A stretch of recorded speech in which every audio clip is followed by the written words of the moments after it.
Okay, Herb, we are back for another week of fantasy football flex or fade, week 10 edition. I want to say you did pretty well last week, so let's see if we can run it back once again. This is one I've been going back and forth all season with, and that's Trayvon Henderson facing the Tampa Bay Bucks. Yeah, I'm flexing him this week, and this is probably the most confident on this list that I have. Ramondre is a do not practice all week. This is a team that wants to establish the run.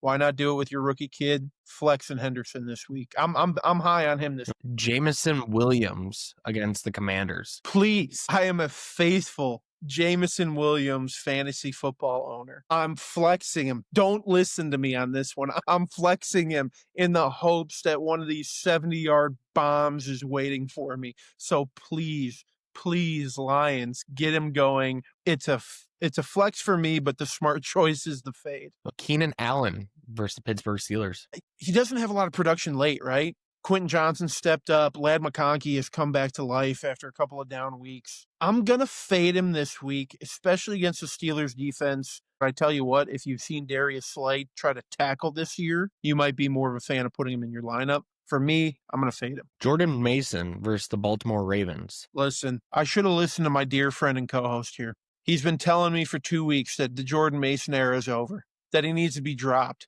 I rode with him. I stuck with him, and boy, did he bite me last week. You're playing the Ravens. Their defense is getting healthier.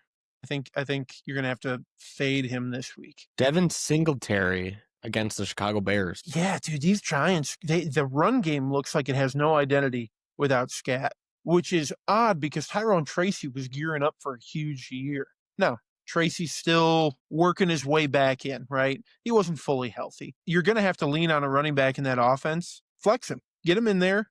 He's going to get some touches. And lastly, Deebo Samuel versus the Detroit Lions. Yeah. You would think at this point, with Terry issues, with not a lot of depth at wide receiver in DC, that he would be booming. I wish I could believe that myself. We just really haven't seen it too much. Quarterback plays a big role in this, right? Deebo's better with Daniels. It's another fade, unfortunately. A lot of these guys are hitting tough parts. We're into the nitty-gritty of the season. You really got to pick your spots. Playoff hunt in fantasy, so you really got to pick your spots.